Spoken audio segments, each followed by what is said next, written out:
Hello and welcome to Andy and Katie's Allotment. I'm Andy and welcome to our YouTube channel.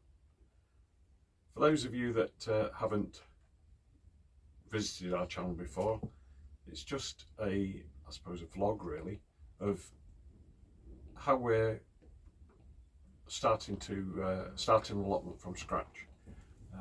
Just to recap, we got this allotment not even a year ago, last August. And we've done so much to it between us. This is our April tour, so I just want to show you how much things change at this time of year, how much stuff gets planted, how much stuff gets sown, and the healthy growth that comes along this time of year. So let's go into the garden. Okay, so I'm starting outside of my allotment actually. Those of you who have seen my channel before will probably be aware that we've had a delivery of compost at the allotment. Everybody put together, and each bought at least a ton, if not more, of compost which has been delivered. This is what's left. So it was a local recycling company that we used. It just came in a big truck and put there, and people have just got their own as we've gone along. And then I got my my share and put it into the third of the compost bays. But as you can see, most of it's gone already onto the beds. So it's been already well used. My two compost bays are coming on nicely now. So I'm just imminently going to move the one from the left into the one from the right, and just turn it. That's the word I was looking for. Turn it into the other bay. It's coming quite nicely now, but I think it's just ready for turning. Something we haven't looked at for a long time is the greenhouse. You can't really see from this angle, but what I've done is I've put some plastic sheeting over the back where most of the panels are broken, and it's not perfect by any stretch of the imagination, and it's certainly not pretty, but I think I'm going to be able to grow tomatoes, and I've got some peppers, some chilies and aubergines to go in there over the summer. So the first big change, this was quite a small bed, but as you can see I've sort of tripled it in size really, and in it we've got some red cabbage from left to right, red cabbage, then we've got some Tuscan Cavolo Nero kale, then next to it is some cabbages, then we've got some more different sort of kale, followed by spinach, followed by lettuce. So we've got quite a lot planted in that bed. Here we go. The parsnips that I planted probably a month ago now are just starting to come.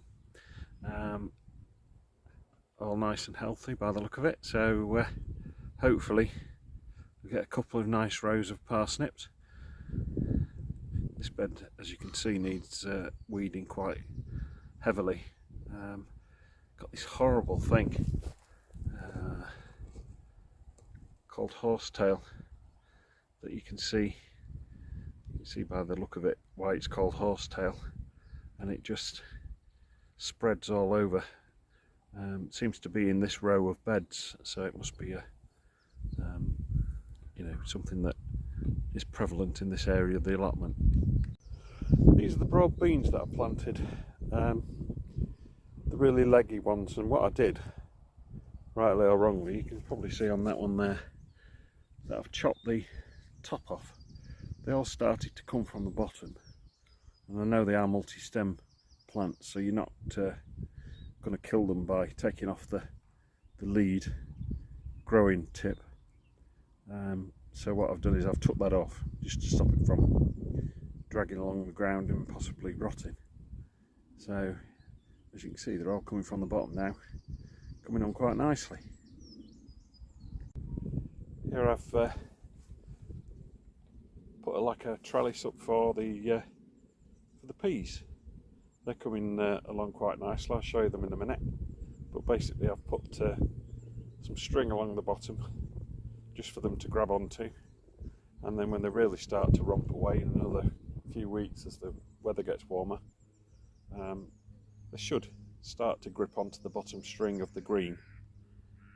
I've used the nylon string as opposed to the jute string like I have at the bottom, just to stop it from rotting, because it will rot after a while. And obviously I want this to last, because when the peas are finished I'm going to plant beans in this same bed with the same support system. So if we just have a quick look at the peas, they're looking quite nice, quite good, growing quite well now. These have been in 3 weeks, maybe something like that. As you can see, they're starting to grip onto the jute string at the bottom there. But what I don't want them to do is just go along the ground along that string. I want them to go upwards as well. So as they go, I'm just going to encourage them to come upwards onto the green.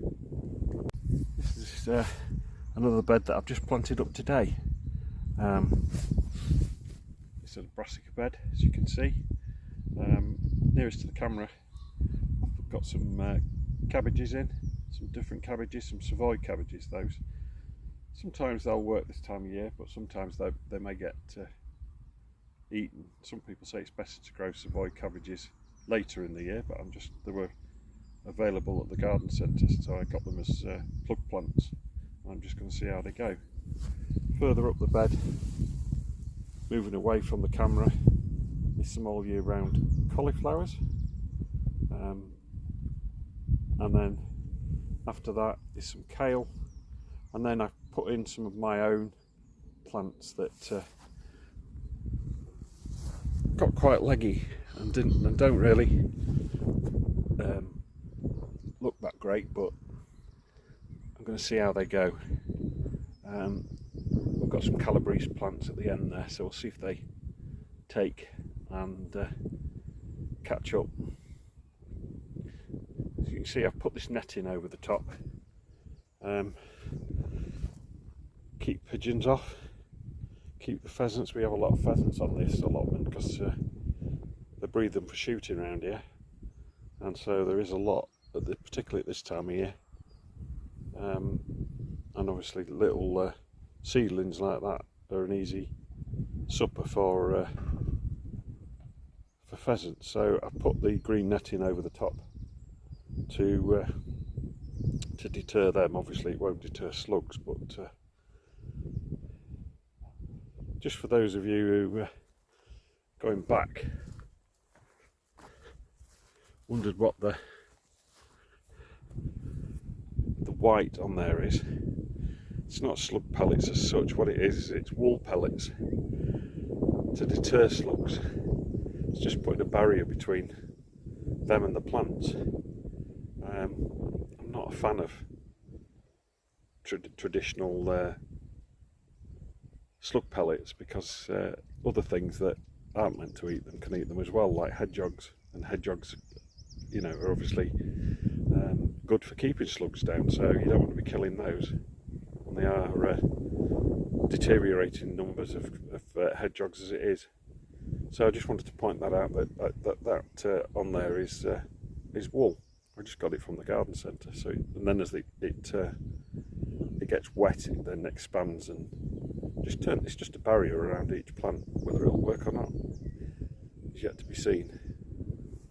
So moving back down the allotment, we've got the Munch 2 nearest the camera, and the sugar snap peas furthest away. As you can see, I've put some wigwams up there, or actually Katie put the wigwams up there, and just in the process of putting some jute string around them. I'm not bothered about the jute string lasting all year on these, because something else will be going into this bed when the peas are finished. So as you can see, we've put the wigwams sort of over each cluster of plants. I think in hindsight we should have put the wigwams up first and then planted around the wigwams, instead of the other way around, planting the plants first and then trying to fit the wigwams around the plants. But anyway, I'm sure they'll sort themselves out.